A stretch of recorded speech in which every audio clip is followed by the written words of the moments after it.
ഹരേ കൃഷ്ണ. എല്ലാവർക്കും എൻ്റെ ചാനൽ ഇന്ദിരപാലാഴിയിലേക്ക് സ്വാഗതം. ചെറിയ ദീപാവലി.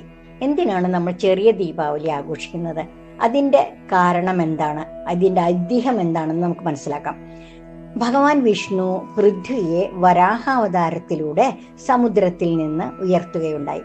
ആ വരാഹാവതാരത്തിൽ വരാഹത്തിനും ഭൂദേവിക്കും ജനിച്ച പുത്രനാണ് നരകാസുരൻ. ആ സമയത്ത് ഭൂമിദേവി ഭഗവാനോട് പറയാണ്, പ്രഭു, നമ്മുടെ പുത്രനെ ആരും വധിക്കാനിടയാകരുത് എന്ന് ഒരു വരം തരണം എന്ന് പറയും. അപ്പോൾ ഭഗവാൻ പറയുന്നത്, നിന്റെ പുത്രൻ മരണപ്പെടുന്നത് അവന്റെ വധത്തിൽ നീ കൂടി പങ്കാളിയാകുമ്പോൾ മാത്രമായിരിക്കും എന്ന് പറയും.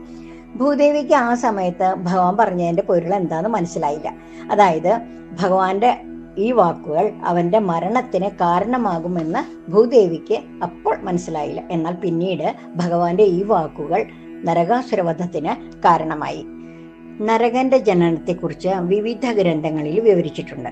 കാളിക പുരാണത്തിലും മറ്റ് ഗ്രന്ഥങ്ങളിലെല്ലാം വരാഹനെ നരകന്റെ വളർത്തുപിതാവായിട്ടാണ് പരാമർശിക്കുന്നത്.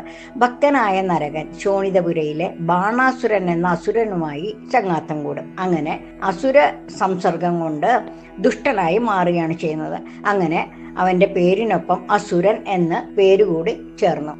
നല്ല കുലത്തിൽ ജനിച്ചിട്ടും അസുര സ്വഭാവം കൊണ്ടാണ് നരകൻ നരകാസുരനായത്. തൻ്റെ ദുഷ്ടപ്രവൃത്തികൾക്ക് ശക്തി വർദ്ധിപ്പിക്കാനായി അവൻ ബ്രഹ്മാവിനെ തപസ് ചെയ്തു.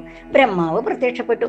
വരപ്രാപ്തിക്കിടെ ഒരു കാര്യം കൂടെ നരകാസുരൻ ചോദിക്കുകയാണ്. അതായത്, എൻ്റെ അമ്മയുടെ സഹായം കൊണ്ട് മാത്രമേ എന്നെ കൊല്ലാൻ പാടുള്ളൂ എന്ന ഒരു വരം. ആ വരം കൂടെ കിട്ടിയപ്പോൾ അവൻ അജയ്യനായി. പിന്നെ നരകാസുരന്റെ മരണതാണ്ഡവമാണ് അരങ്ങേറുന്നത്.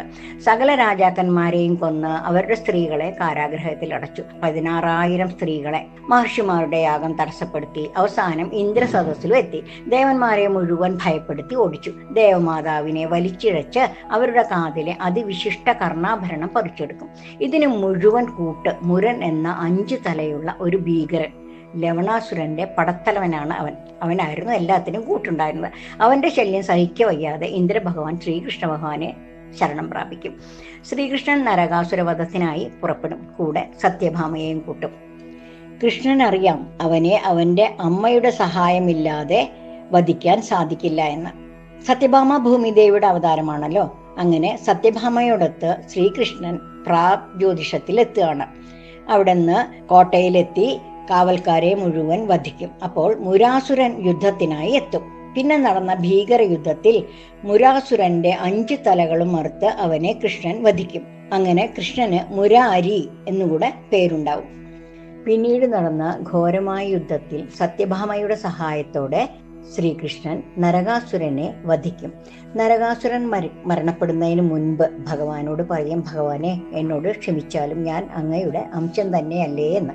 അപ്പോൾ കൃഷ്ണൻ പറയും, പുത്ര, നിന്റെ പാപങ്ങളുടെ എല്ലാം അന്ത്യമായിരിക്കുന്നു, നീ ഇനി വൈകുണ്ഠത്തിലേക്ക് പോകും എന്ന് പറയും.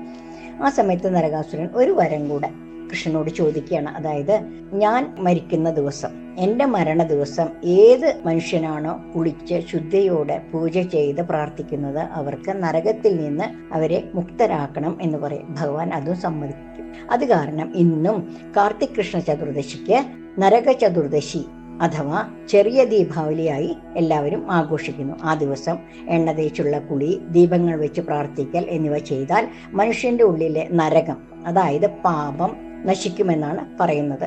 അതോടൊപ്പം അജ്ഞത, നെഗറ്റിവിറ്റി എല്ലാം നശിച്ച് അവർക്ക് മോക്ഷം ലഭിക്കുമെന്നും പറയപ്പെടുന്നു. ഇതാണ് എല്ലാവരും ചെറിയ ദീപാവലി ആഘോഷിക്കുന്നതിൻ്റെ ഒരു ഐതിഹ്യമായി കണക്കാക്കപ്പെടുന്നത്.